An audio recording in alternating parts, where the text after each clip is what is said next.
Éveille-toi. Avez-vous remarqué que parfois vos actions ne correspondent pas à votre volonté profonde? Avez-vous déjà ressenti que vous étiez poussé à faire quelque chose de mal, même si vous saviez au fond de vous que c'était incorrect? Dans votre vie, avez-vous observé des moments où les choix collectifs d'un groupe semblaient guidés par des influences négatives?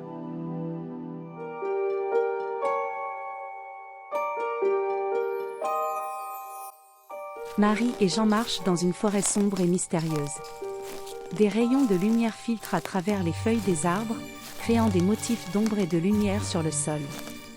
C'est absurde de parler du mal comme s'il avait une volonté propre, comme s'il pouvait coordonner les mauvaises actions. Mais comment pourrais-tu savoir si c'est vrai ou faux? Je ne sais pas vraiment. As-tu déjà pensé à ceux qui tirent une pomme vers le sol, quand elle tombe d'un arbre? Je suppose que c'est juste la façon dont les choses fonctionnent, la gravité ou quelque chose du genre. Exactement. Bien que tu ne puisses pas le voir, tu en observes les effets. Peut-être que le mal fonctionne de la même manière, se cachant dans l'ombre, mais manipulant les actions humaines. Mais es-tu prête à chercher et à savoir? Oui, je le suis.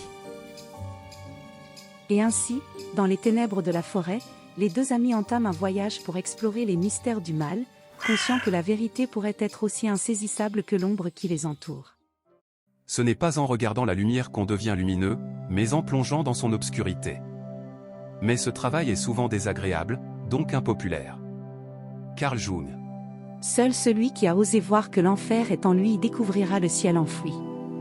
C'est le travail sur l'ombre, la traversée de la nuit, qui permettent la montée de l'aube.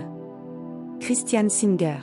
Les côtés mal aimés de nous-mêmes que nous tentons en vain d'éliminer de nos vies se projettent sur les autres, et nous forcent à les reconnaître. Jean Montbourquette. La plus belle des ruses du diable est de vous persuader qu'il n'existe pas. Charles Baudelaire. La vie humaine peut être comparée à un arbre. Et la béatitude ou l'enfer sont du domaine du fruit. C'est l'arbre qui est responsable des fruits qu'il produit. Le paradis et l'enfer sont en nous-mêmes. Ce sont des états spirituels. Abduel Baha. L'œil est la lampe du corps. Si ton œil est en bon état, tout ton corps sera éclairé, mais si ton œil est en mauvais état, tout ton corps sera dans les ténèbres. Si donc la lumière qui est en toi est ténèbres, combien seront grandes ces ténèbres? Évangile de Jésus-Christ selon saint Matthieu.